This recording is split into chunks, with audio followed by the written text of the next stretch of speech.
Assalamualaikum warahmatullahi wabarakatuh. Waalaikumsalam. Alhamdulillahirabbil alamin wa bihi nasta'inu ala umuri dunya waddin. Wassalatu wassalamu ala sayyidil anbiya wal mursalin sayyidina wa habibina wa syafi'ina wa qurrati a'yunina sayyidina Asyhadu an la ilaha illallah wahdahu la syarika lah wa asyhadu anna Muhammadan abduhu wa rasuluhu la nabiyya ba'dah.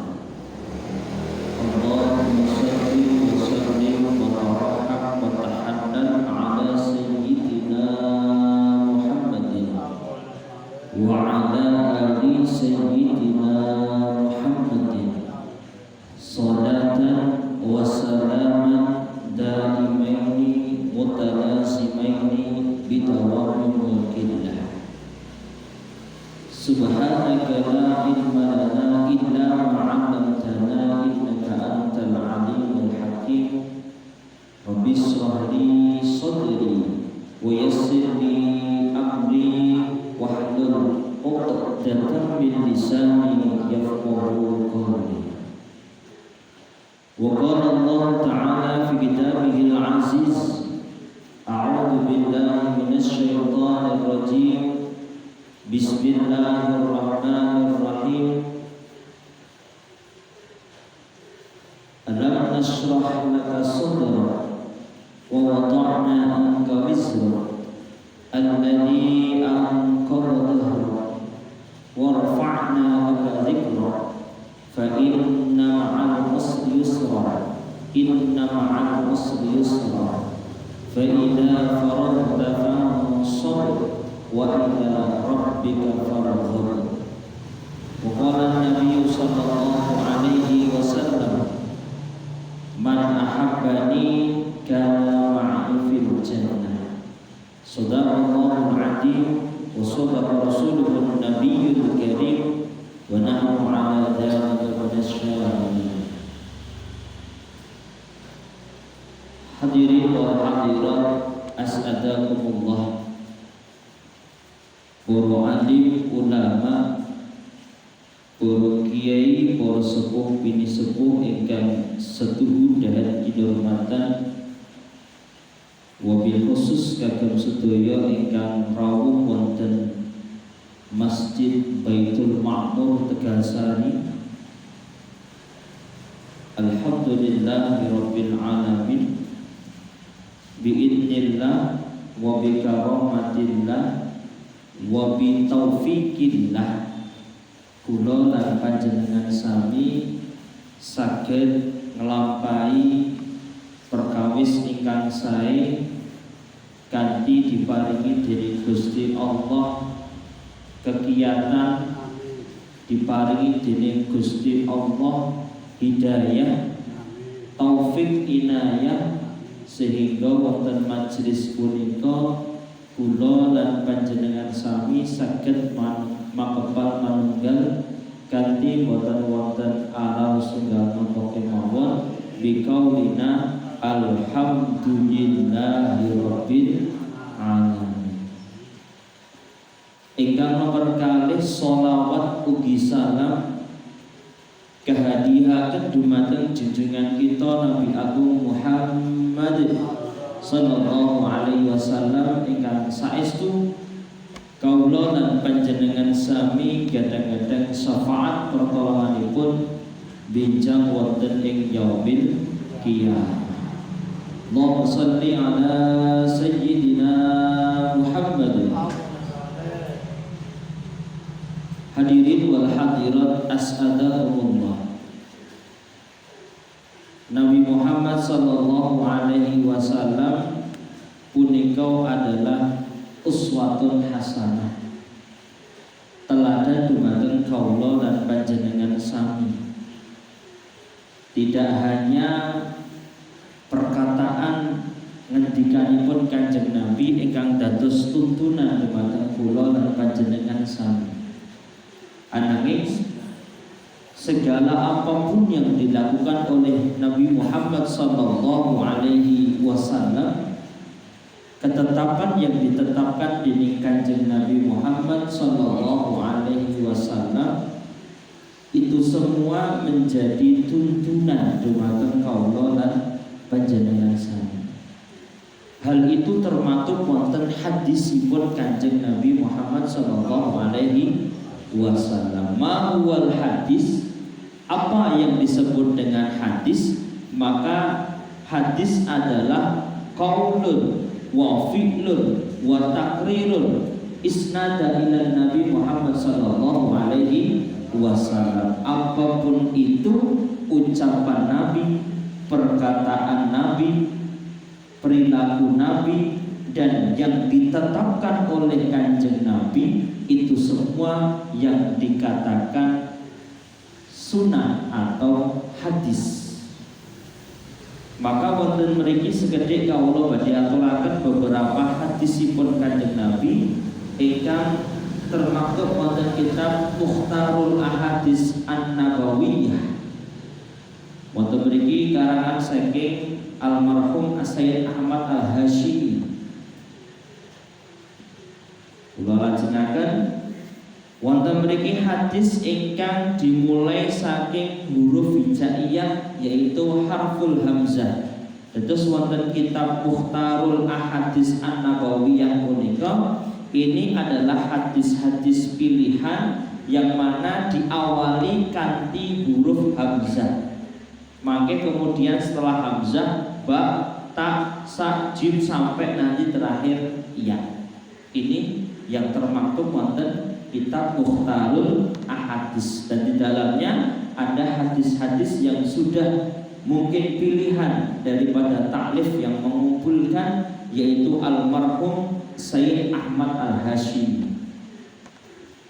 Wonten harful hamzah. Yang pertama hadis ingkang badhe kula sampaiaken, al awalu kang pertama ati nekani babal jannati, ati nekani sapa Kanjeng Nabi babal jannati ing pintunya swarga, wonten lawange swarga, yaumal kiamati ing dalem dinten kiamat, fa astaftihu mongko bakal buka ingsun Kanjeng Nabi, fayaqulu tumuli ngucap sapa al-khazinu malaikat ingkang jaga swarga, man utawi sapane wong iku anta panjenengan, fa aqulu tumuli ngendikan Muhammadun ingsun Muhammad,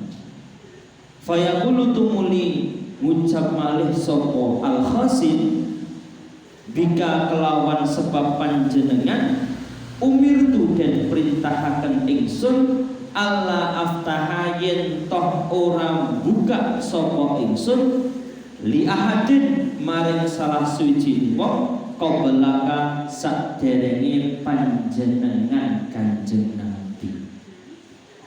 Wonten hadis ingkang pertama niki kula sedikit sampaikan bahwasanya keterangan tentang hadis yang mana besok yang akan pertama kali masuk ke surga itu adalah Nabi Muhammad SAW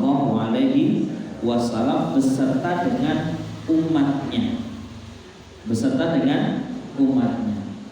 Terus kejadian menawi dianalog utawa digambarkan dalam kehidupan utawa dalam keadaan yang sesungguhnya, ini seakan-akan Nabi Muhammad menika rawuh kalian para umatipun, rawuh wonten pintunya swarga. Kanjeng Nabi kemudian mengetuk pintu. Assalamualaikum. Waalaikumsalam. Malaikat sing jagi swarga. Sinten Pak Bu Asmane malaikat sing jagi swarga? Malaikat Ridwan. Waalaikumsalam. Man anta? Jenengan sinten? Kemudian dijawab oleh Kanjeng Nabi, Muhammadun. Saya adalah Muhammad, utusanipun Allah. Kemudian malaikat itu sanjang, bika umirtu alla aftahu li ahadin qablaka. Nggih pancen kula niku diutus kalian Allah njagi pintu swarga niki ampun ngantos wonten tiyang sing mlebet saderenge panjenengan. Dados tiyang pertama ingkang mlebet wonten swarganipun Allah sakmangke adalah Nabi Muhammad dan juga para umatipun. Karena umatnya Nabi itu paling banyak. Umatnya Nabi Adam Nabi zamannya Nabi Adam. Umatnya Nabi Nuh zamannya Nabi Nuh. Nah umatnya Nabi Muhammad dugi Nabi Muhammad punika diutus Rasul sampai besok hari terus paling karena umatnya Nabi. Mugi-mugi mawon kula lawannya sami termasuk tiyang sing bareng kali Kanjeng Nabi mlebet wonten swarga awalan. Maka harus optimis. Pokoknya nek seneng kali Kanjeng Nabi, kula lawannya sami nglampahi perkawis ingkang sae, ampun khawatir mboten mlebet swarga. Niku kudu optimis. Merganipun tiyang punika janjanipun nggih ahli swarga sedaya. Mergane napa nenek moyang kula lan panjenengan sami Nabi Adam niku nggih asale saking swarga. Maka akan besok kembali lagi ke kampung halaman. Illa man aba, kecuali tiyang sing boten urun, salah setunggalipun tiyang sing tidak beriman dan mereka mengingkari atau bahkan beriman tetapi tidak pernah melaksanakan apa yang diimani. Ngaku iman kali Gusti Allah tapi mboten pernah sholat. Ngaku iman wonten malaikat, ternyata ketika dalam keseharian tidak ada perilaku baik dalam kehidupannya. Maka na'udzubillahi min dzalik, semoga kita semua dijaga dari perbuatan yang buruk. Dan termasuk umatipun Kanjeng Nabi Muhammad sallallahu alaihi wasallam sing pertama kali derek Kanjeng Nabi mlebet wonten swarga. Kula lajengaken malih al-hadisus sani, hadis ingkang nomor kali. Ikti ma'rufa, ikti nindakno sapa sira al-ma'rufa ing perkara kang sae. Wastane lan nedohana sapa sira al-munkara ing perkara sing mungkar. Wonten hadis sing kedua niki ikti ma'rufa nglampauna perkawis ingkang sae. Wastane mungkara lan kula lampahnya sami ngedoi menjauh daripada perkara yang mungkar atau tidak baik. Seperti apa yang dimaksudkan dengan ma'ruf, yang dimaksudkan dengan mungkar? Wangdur padha ngangen-ngangen sira ma ing perkara yuk jibukan nyenengake, gumunake, ngagumake udhunaka ing peningan, udhunaka ing pendengar sira ayakula yen toh ngucap lama maring sira sapa kaumun salah sijine kaum ida kunta ing dalam nalikane nglampahi sapa sira min indihim saking sandinge kaum faktihi mongko nekanono hi ing makruf. Dados wonten mriki Nabi ngendikaaken ikti ma'ruf, kula lampahnya sami kengken nindake perkara sing sae, wastani mungkar lan menjauhi perkara ingkang boten sae. Seperti apa analoginya? Yang dimaksud ma'ruf itu yang bagaimana, yang mungkar itu yang bagaimana. Maka wonten mriki ngendikane Kanjeng Nabi wang turma yujibu udunaka ayyakula laka qaumun idza kunta min indihim fa'tihi. Maka sebelum melakukan perkara yang perlu diingat adalah ketika kula lan panjenengan sami melakukan hal itu, mengke nglampahi perkawis niku, apa yang akan dikomentarkan oleh orang-orang di sekitar kula lan panjenengan sami? Apa yang akan dikomentarkan itu yang harus kita pikirkan. Contoh, kula maringi contoh. Ketika kula lamanya sami wonten kampung, di sebuah kampung kula lamanya sami tiyang niki jamaah rajin, ngaji nggih rajin, sedekah jalan, kalih tangga sae, gotong royong jalan. Nah, ketika orang sekitar atau kaum yang hidup di sekitar orang niki wau ditanya tentang orang itu, pasti jawabannya adalah orang itu orang baik. Maka ketika itu bisa membuat kaum sekitar itu mengatakan sesuatu hal yang kita dengar enak, nek diomongi apik kan penak ya Pak. Nah, ini adalah perkara yang perlu kula lamanya sami pikirkan. Jadi nek badhe nglakoni napa-napa niku dipikir nek umpama aku nglakoni iki iku dadekke apa aku di mata masyarakat.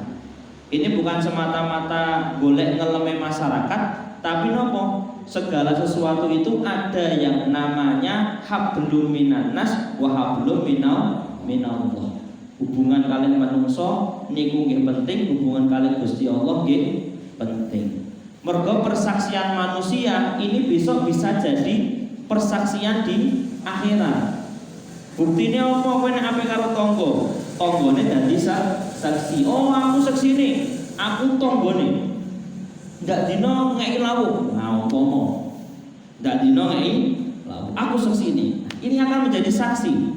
Orang-orang di sekitar pulau dengan kebaikan pulau lamanya sami akan menjadi saksi terhadap kebaikan. Maka kanjeng Nabi ngendikan ikti ma'ruf, yang dianalogkan ketika kula lamanya sami nglakoni perkawis sae, ini orang-orang akan mengatakan perbuatan baik itu yang enak didengar oleh telinga kula lan panjenengan sami.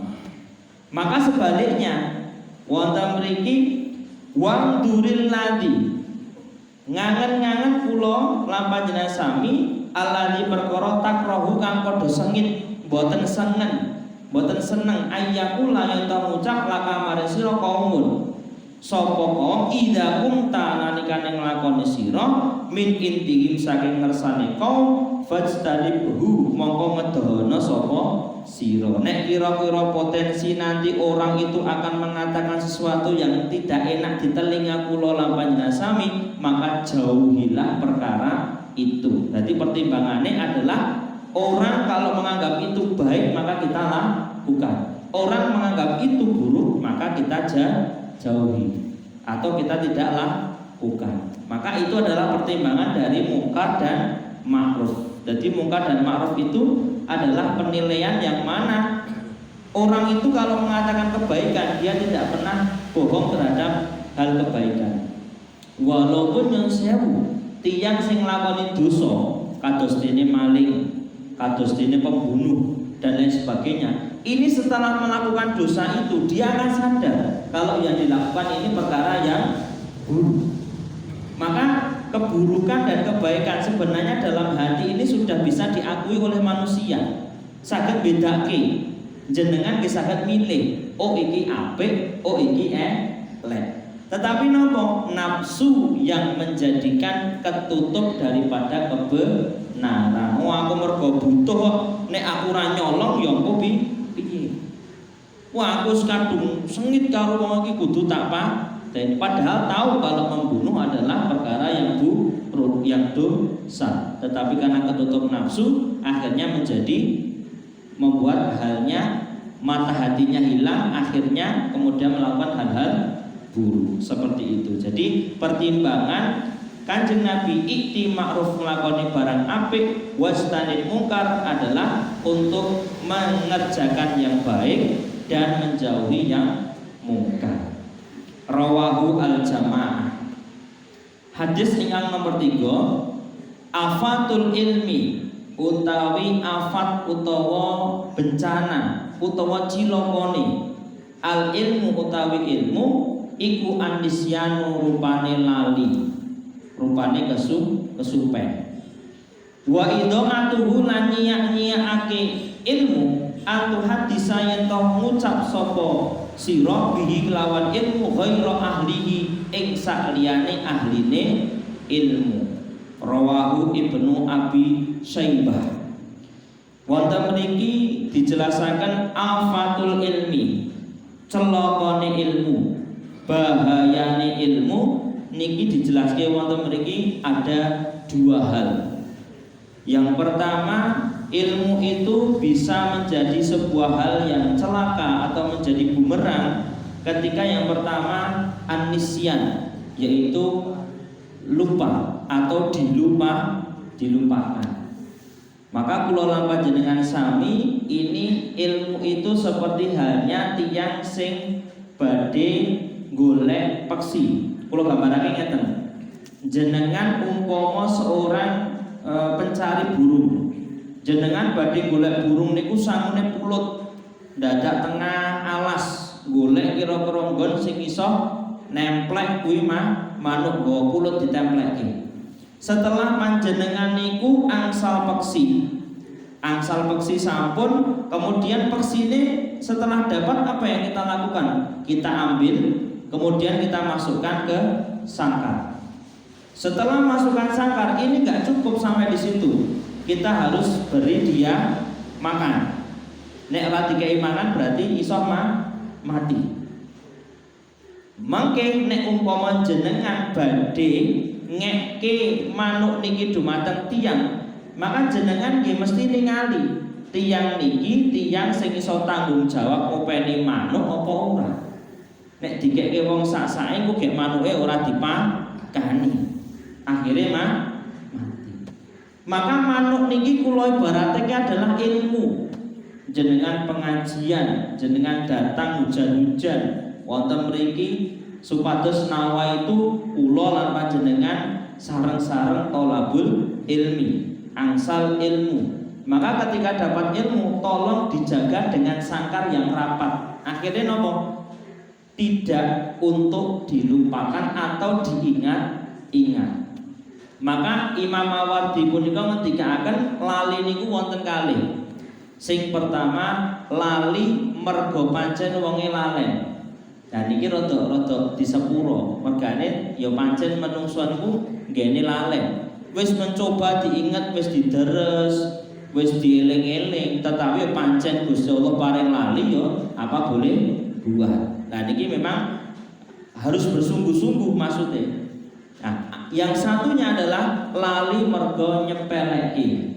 Tiangnya cerdas, tiangnya elingan, tapi karena nyon sewu tiangnya meremehkan, wong aku pinter kok mestine ya ora lali, wong aku eling kok mestine ora lali. Nah, yang lali seperti ini namanya lali yang teledor. Maka lali yang teledor ini perlu kula lamanya sami motivasi agar nopo? Agar tidak mudah untuk melupakan sebuah kebaikan apalagi ilmu. Maka ketika ilmu ini dilupakan, maka nyun sewu akan menjadikan kula lamanya sami ini menjadi orang yang tidak beruntung, atau di sini dikatakan malah afatul ilmi, bencananya ilmu kalau sudah hilang seperti itu. Terus wonten salah sunggalipun ngendikan ulama qayyidul ilmi alkitabah. Taline ilmu itu adalah tulisan. Jenengan nek umpama gadah mendo, gadah sapi niki jenengan tali napa jenengan culke. Nek jenengan culke mestine ilang, mlayu ning endi-endi, puparane dicolong wong semawon utawa mlayu teng lapangan utawa pundi. Nah, gen hewan niki mboten mlayu. Maka ada yang namanya tali, ditali terus ditalekke ning nggon gen ora mlayu ning ngendi. Maka talinya ilmu kalau para ulama mengatakan adalah alkitabah, yaitu tulisan. Mergo nek ditulis nek lali tinggal buka. Nek lali tinggal buka. Kados dene teng warung nika, mesti teng warung niku sedia catatan. Mbok menawa enek sing masuk utawa keluar sing ora kecatet, dadi bisa tahu untung dan rugi. Utawa enten tiyang sing ngebon. Nah nek ngebon kan mboten dicatet mengke lali. Lah ngebon mawon nggih dicatet napa malih kok ilmu. Maka kula lan panjenengan sami saestu memori yang terbatas ini kita manfaatkan ketika dapat ilmu. Nek saged gadah catatan khusus nyatet sing kira-kira perlu dicatet. Oh aku oleh pelajaran apa saka ngendi, kemudian dicatet. Sesuk umpama lali buka-buka ini isih eling. Kados dene tiyang sekolah. Tiyang sekolah niku nggih ngoten. Ketika diulang ngoten nggih ditulis. Sesuke diulang meneh ketutupan materi liya. Dadi sing wingi wis lali. Sesuk ngono neh sing wingi wis rada lali. Tapi ketulung kalih buku. Mungkin yang buka buku niku ingatannya kembali. Ingatannya kembali. Maka itu pentingnya para ulama niku rata-rata gadah karangan kitab. Supados napa? Supados ilmu itu tetap bisa tersampaikan dan abadi hanyalah dengan jariah ilmu dicatat. Nek boten dicatat, niki kula lamanya sami mungkin sampai sekarang boten pernah ngerti ayat Al-Qur'an. Mergo ayat Al-Qur'an dulu setelah Nabi wafat juga dicatat kembali oleh para sahabat. Supados napa? Sampai kepada kula lan panjenengan sami. Nek umpama boten dicatet, ya nanti klemput-klempute nek tiyang sing apal Quran pun boten wonten, akhirnya akan kebingungan mencari referensi seperti itu. Rawahu Ibnu Syaibah. Kula lajengaken malih Al-Hadisur Rabi', hadis ingkang nomor 4. Afatuddin utawa bencanane agama. Utawa alangane agama iku salah satu ana telu wonten 3 afatuddin utawa bencanane agama. Siapa saja mereka yang menjadi penghalang agama, yang akan membuat agama ini keruh? Yang pertama adalah faqihun fajirun. Nggih punika tiyang sing pinter tapi nyon sewu lancut. Tiyang sing pinter tapi suka berbuat fasik. Tiyang alim tetapi malah berbuat yang maksiat. Dikatakan di sini bahayanya apa orang yang alim kok berbuat dosa? Karena satu, dia alim berbuat dosa karena dia menjadi sorotan daripada masyarakat, menjadi panutan bagi mereka yang mengetahui dia orang pintar, maka bahayanya akan diikuti oleh orang lain yang mereka tidak tahu, dikirone kuwi perkara sing apik, ternyata kuwi adalah perkara yang maksiat. Maka yang bisa mengotori agama ini orang-orang yang pintar sebenarnya. Nah, di sini para mufasir atau ahli bahasa mengatakan fakih niki boten nami pintar dalam hal agama, tetapi dalam hal dunia juga dikatakan fakih atau orang yang fahamnya mendalam. Saniki kula gambaraken Indonesia punika niki hartanya nek dibanding kalih negara liya, nek diitung-itung kekayaan sumber dayanya niki luar biasa. Mungkin negara liya kalah kalih Indonesia. Sumber daya ada emas, ada nikel, ada tambang, dereng litu-litune, kayu dan lain sebagainya, karet, sawit dan lain sebagainya. Nah, kenapa kok Indonesia sampai sekarang yang sewu ini ekonominya ya begitu-begitu saja? Karena memang banyak orang-orang yang pintar itu memanfaatkan kepintarannya untuk perkara yang fasik atau perkara yang buruk. Maka mereka korupsi borong-borongan, triliunan, miliaran. Itu saja yang ketangkap yang ketahuan, dereng ketahuan. Maka naudzubillah min dzalik. Maka itu dilakukan oleh orang pintar. Boten mungkin yang si bodoh kok saged korupsi. Boten saged. Mergane tiyang bodoh niku ati korupsi nopo, wong mboten gadah jabatan nopo. Maka yang pintar ini yang perlu kita soroti, pintar boleh tapi harus soleh. Pintar boleh tapi harus soleh. Nek boten wonten soleh, akhirnya pintarnya pintar keblinger, menggunakan kepintarannya untuk meraup keburukan-keburukan seperti itu. Nah, kemudian yang kedua yang bisa mengotori agama, imamun jairun, yaitu pemimpin yang zalim. Pemimpin tapi zalim. Kenapa pemimpin zalim kok dikatakan bisa mengotori agama? Karena dengan pemimpin ini akan menjadikan pengaruh sebuah daerah. Nek umpama pemimpin jenengan niku orang yang tidak mementingkan rakyat sak karepe dhewe. Terus pemimpin jenengan ora seneng karo agama. Bahkan yang sewu ketika pemimpinnya itu benar-benar dolim, walaupun masyarakat itu yang soleh, niki bisa jadi pemimpin itu menggunakan kekuasaannya untuk membuat rakyatnya yang soleh tidak soleh lagi. Contoh, enten pemimpin sing ora seneng karo agama, nek kathah pesantren, kathah masjid dan lain sebagainya. Dia buat peraturan, wis pokoknya nek gawe pesantren kudu ngene-ngene dingel-ngel. Nek masjid kudu ngeten-ngeten diatur ngangge surat pemerintah. Akhirnya nopo? Masyarakat mau melakukan aktivitas agama jadi sulit. Maka nyun sewu, karena dasar pemimpin sing dolim niki menjadikan agama ini menjadi keruh. Karena memang tendensinya dia nggak suka agama. Ora seneng karo agama, pengen merusak agama. Maka pemimpin itu penting. Maka dikatakan tiang niku sang alim-alime tiang kalih pemimpin sing soleh niki luwih menang pemimpin sing soleh. Maka ketika wong alim sanjang nopo-nopo tapi dengan satu tanda tangan pemimpin niki bisa menutup sebuah tempat maksiat. Nek tiang alim namanya nyanjangi nggak bisa tutup itu tempatnya. Tapi kalau pemerintah yang sudah berbicara, tanda tangan pakai surat itu, kemudian ditutuplah tempat itu, maka tutup. Kekuatannya pemimpin wonten mriku. Maka ketika pemimpin itu pemimpin yang zalim, maka naudzubillah masyarakatnya bisa menjadi masyarakat yang tidak tertata. Maka di sini bisa mengotori agama adalah pemimpin yang zalim.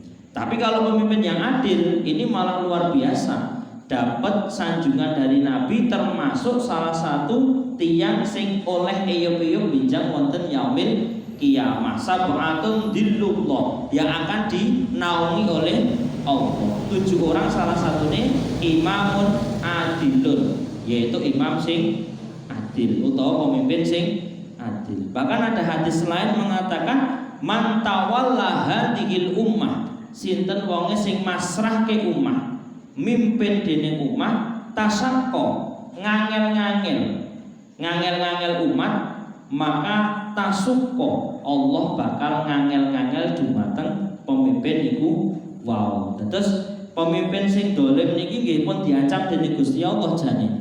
Tapi nggih nyun sewu, kadang-kadang pemimpin sing ngoten-ngoten niku mangke Allah berikan istidraj. Wis nek donya sak polmu, tak kei rahmatku. Tapi sesuk ning akhirat rohim aja ngarep. Nah, ngoten menika. Lajengipun terakhir wa mujtahidun jahilun. Nah niki sing paling medeni adalah orang ahli ibadah tetapi jahilun. Dia bodoh dalam hal agama. Jadi ahli ibadah sing mboten gadah ilmu niki juga sangat berbahaya. Karena apa? Pondasinya orang itu beramal, dia harus punya ilmu. Tapi kalau nggak punya ilmu, dia beramal nanti bisa amalnya itu suka-suka. Contoh kalau sering contohaken kaya sholat subuh ra trimo nek gurong rakaat, aku gur sholat rong rakaat, papat sholat subuh patang rakaat. Kira-kira malah bener apa salah Pak? Malah salah kabeh. Terus ngimpi, bengi-bengi ngimpi ditemoni wong jubahan serbanan diomongi, kowe oleh wahyu kok aku, bengi iki kowe kaya lampahe Nabi Ibrahim, belek anakmu sesuk. Akhirnya nopo? Tangi turu golek lah, ding anake dibelek. Mboten gadah ilmu, dadi nopo? Syariatnya enggak ada. Ngilmu dikirone oleh wahyu, ternyata itu adalah bisikan dari setan, dari jin niku dilakoni mergo mboten gadah ilmu. Maka bahaya orang yang ahli ibadah, semangatnya luar biasa, tapi tiang niku mboten gelem golek ilmu, mboten gelem ngawruh. Ibaratnya alqona atau bil jahli, terima karo kebodohane. Wis pokoke aku nglakoni sing sak karepku, sing menurutku iki apik. Niku rak mau bodoh. Akhirnya napa? Mungkin enten jenis tiang sing bodoh niki juga akan membodohkan orang lain. Ngaku awake dhewe sing bener, akhirnya wong liya dadi salah. Pokoknya ra kaya aku salah. Ini adalah orang yang kurang ilmu. Maka dari itu bahayanya atau kotornya daripada agama ini itu disebabkan oleh 3 orang, yaitu orang pintar yang suka berbuat fasik, pemimpin yang dolim, dan ahli ibadah yang bodoh atau tidak berilmu. Itu Afatuddin salah satu. Rawahu Ad-Dailami an Ibnu Abbas, diriwayatkan saking Ad-Dailami saking Ibnu Abbas. Al-hadisul khamis, hadis ingkang nomor 5, ayatul munafiki, tandane tiyang sing munafik. Nah niki tiyang munafik niki banyak sekali disinggung wonten Al-Qur'an. Banyak sekali disinggung wonten Al-Qur'an. Salah satunya para ulama itu mendefinisikan yang namanya munafik niku dados kalih. Enten munafik secara aqaid, munafik secara akidah. Jadi akidahe munafik niku nggih wong sing boten beriman. Imane nek naming nggih patut-patut utawa nggih apus-apus. Ketika zaman Nabi niki kathah tiyang sing gur wedi karo Islam, akhirnya mlebu Islam gur dinggo raito. Mboten iman kali Gusti Allah tapi gur wedi nek diancam karo wong Islam. Maka ini namanya munafik aqaid utawa akidahnya sudah munafik. Kemudian wonten malih tiyang sing munafik secara amali, yaitu secara perbuatannya. Tiyang Islam, muslim, mukmin, tetapi nglampahi perkara sing badhe kula sanjangaken niki malih.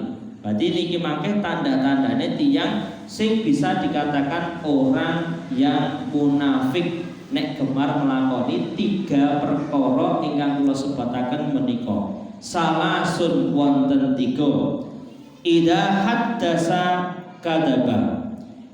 Idza haddasa nalikane gumeneman sapa wong kadzaba mongko goroh sapa wong. Wa idza wa'ada nalikane janji sapa wong iku akhlafa nulayani sapa wong. Wa idza tumina lan nalikane den percaya iku khana kemudian khianat. Maka cirinya tiang sing munafik yang pertama idza haddasa kadzaba, ketika berbicara dia berbohong, tukang hapus. Maka jangan sekali-sekali yang sewu kula lampahnya sami mencoba untuk berbohong walau hanya sekali.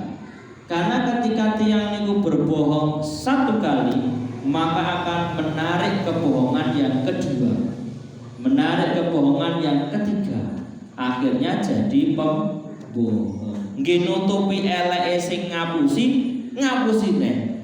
Nggih nutupi sing wingi ngapusi sing selanjutnya. Akhirnya dia terbelenggu oleh ngapusi 1, 2 sampai jadi dia pembohong. Maka nyun sewu sasa ketik kula lampahnya sami nek saged ampun ngantos ngapusi walaupun itu hanya guyon. Nah, guyon pun nanti bisa mengarah kepada hal yang serius. Maka dalam hadis pun dikatakan qulil haqqo walau kana muron. Katakanlah kebaikan, kejujuran walaupun itu pahit.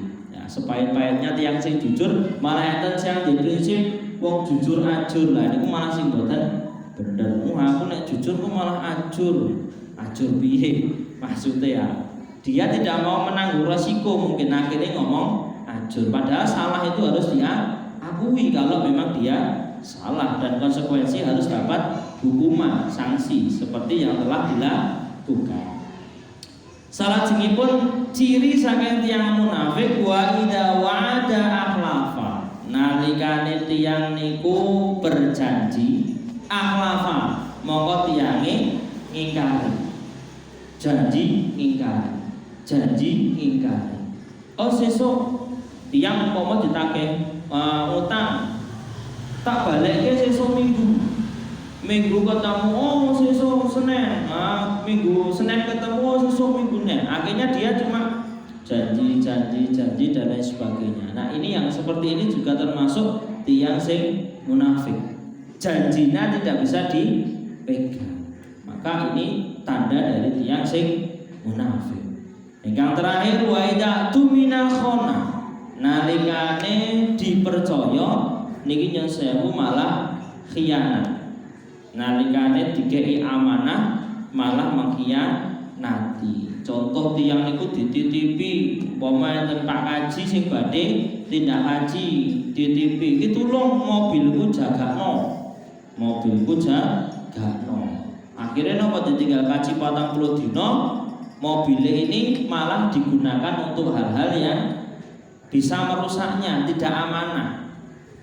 Dienggo balapan, dienggo metu rono rene sing ora jelas ngantek rusak. Pak Haji mulai ditakoni, lah kok mobilnya rusak, lah kok bempere peyok, lah kok ngene ora ngerti aku, ujug-ujug ngene dhewe ket wingi wis ngono. Lah niki bohong campur, tidak menepati juga sama amanah. Maka tiang seperti itu termasuk tiang sing munafik, yaitu diberi amanah tidak bisa menjalankan. Maka pelajaran dumateng kula panjenengan sami saged ngukur awak dhewe kula panjenengan sami ketika diberikan amanah ini harus benar-benar dipikirkan. Ini bisa menjalankan atau tidak. Kalau memang dikira tidak bisa, lebih baik amanahnya ditolak atau tidak diterima. Tapi kalau sudah menerima, dia harus bisa amanah, bisa menjaga apa yang sudah diberikan. Seperti halnya amanah Allah.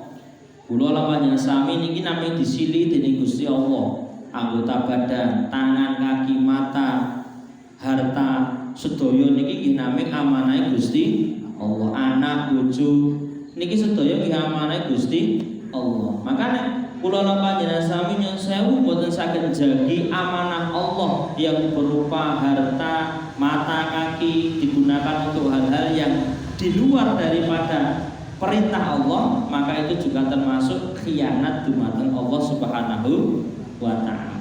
Karena a'udzubillahi min dzalik, summa a'udzubillahi min dzalik. Maka 3 tanda munafik ini yang disampaikan oleh Nabi, jangan sampai kula panjenengan sami punika mendekati daripada perilaku-perilaku itu. Napa malih kok nglakoni mendekati mawon ampun ngantos. Matur mawon ingkang saged kawula aturaken rawahu as-syaikhan an Abi Hurairah wallahu a'lam bishawab bisidil Fatihah. A'udzu billahi minasy syaithanir rajim. Bismillahirrahmanirrahim. Alhamdulillahi rabbil alamin. Ar-Rahmanir Rahim.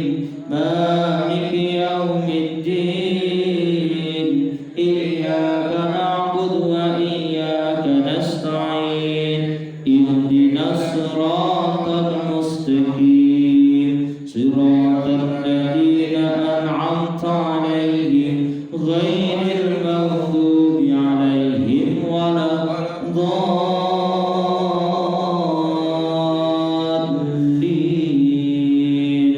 Rabbi fidni wa liwalidayya wa lil mu'minina amin.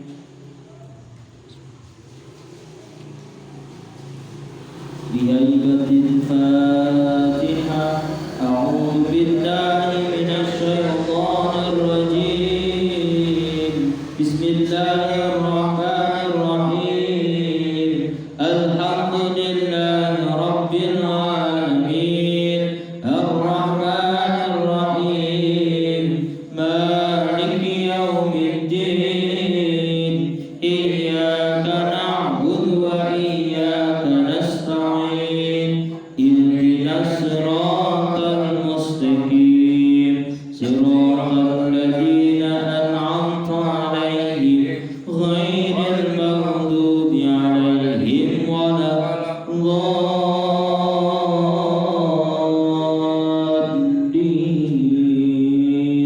Rabbi firli wa liwalidayya wa lil mu'minina amin.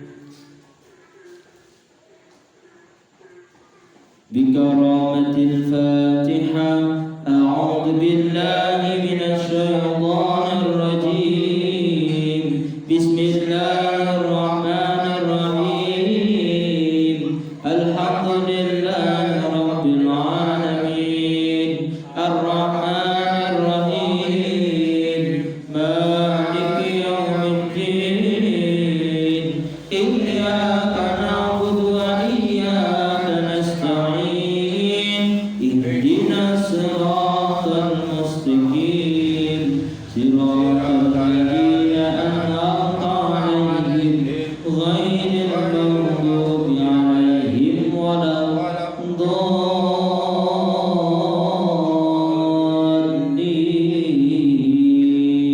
Rabbi firli wa walidayya wa lil mu'minina amin. Hasbunallahu wa ni'mal wakil.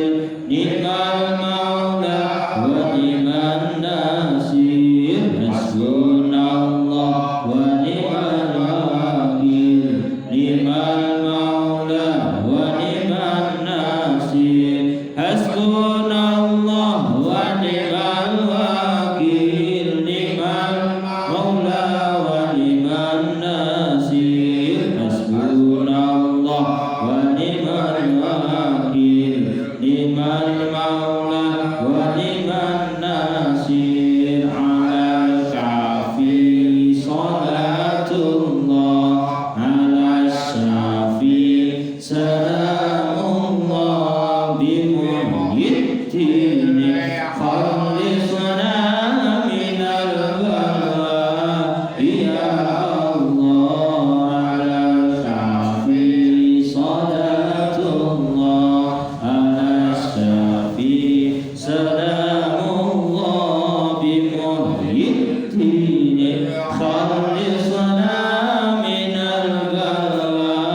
Ya Allah, Allahul kafi, Rabbunal kafi, qasadna kafi, wajadna kafi, likulli kafika kafi wa ni'mal kafi. Alhamdulillah, Allahul kafi, Rabbunal kafi, qasadna kafi, wajadna kafi, likulli kafika fanal kafi wa ni'mal kafi. Alhamdulillah, yassir lana kullal umur wa afina. Yassir lana kullal umur wa afina. Min kulli hamdin aw bala aw ani. Min kulli hamdin aw bala aw ani. A'udzu billahi minasyaitonir rajim. Bismillahirrahmanirrahim. Allahumma shalli wa sallim wa barik ala sayyidina Muhammadin wa ala ali sayyidina Muhammadin. Salatan wa salaman taimain mutalazimain bitamilkina walhamdulillahi rabbil alamin. Hamdan syakirin hamdan na'imin hamdan yuafi ni'mahu wa yukafi mazidah. Ya Rabbana lakal hamdu kama yanbaghi jalikal karim wa 'azimi sultanik. Allahumma salli ala sayyidina Muhammad al-habibi alimi qadr mijah wa ala alihi wa sahbihi wasallim. Allahumma lakal hamdu wa bikal faraj wa bikal mustaqan wa bikal musta'an wa la hawla wa la quwwata illa billahil aliyyil azim. Allahumma ya ghiyasal mustaghisina wa badala ghafaqatil maghfina. Nas'aluka ya arhamar rahimin an taj'alana fid dunya wal akhirah min ahli khasyatika alladzi la khaufun 'alaihim wa la hum yahzanun. Allahumma jammilna bil afiyah wassalamah wa haqqina bit taqwa wal istiqomah wa a'idna min jibali bin nadamati rabbana innaka sami'ud du'a. Allahumma inna nas'aluka wa natawajjahu ilaika bi hubbika wa hubbin nabiyyika wa bi asma'ikal husna wa bi haqqi ruhi Muhammad rasulina sallallahu alaihi wasallam an taqdiya hawaijana min hawa dunya wal akhirah. Allahumma inna nas'aluka tamamal afiyah. Allahumma inna nas'aluka dawamal afiyah. Allahumma tunamma ma'asyid wa afiyah. Dhahiran batinan sallimna min afatid dunya wal akhirah. Sallimna al-qabrana al-kharij min al-ardi wan nazil min as-sama' wa sallimna min ahwali wa baliyati wa ahdi ya munawwir al-qulub ya 'alim al-ghuyub nawwir qulubana bi nuri ma'rifatika nawwir qulubana bi nuri hidayatika nawwir qulubana bi nuri iman wa bi nuri ihsan wa bi nuri yaqin hatta ya'tiyana al-yaqin wa tawaffana mu'minin muslimin salimin wa khtib lana bil khair warzuqna husnal khatimah wa ajirna minan bi fadlika ya Allah bi rahmatika ya arhamar rahimin. Wa sallallahu ala sayyidina Muhammad subhana rabbika rabbil izzati amma yasifun wa salamun ala mursalin walhamdulillahi rabbil alamin. Sirul Fatihah.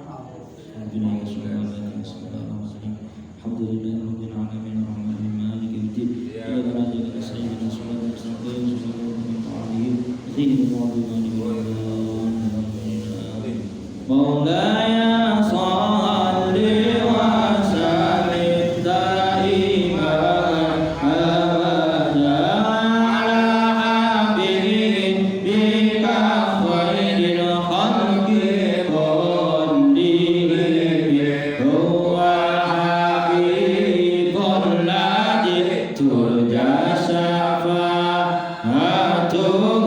li kulli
saestu kula manfaat pemikiran kada bila taufiq wal hidayah dinas siratal mustaqim wallahu muwaffiq ila aqwamit thariq. Assalamualaikum warahmatullahi wabarakatuh.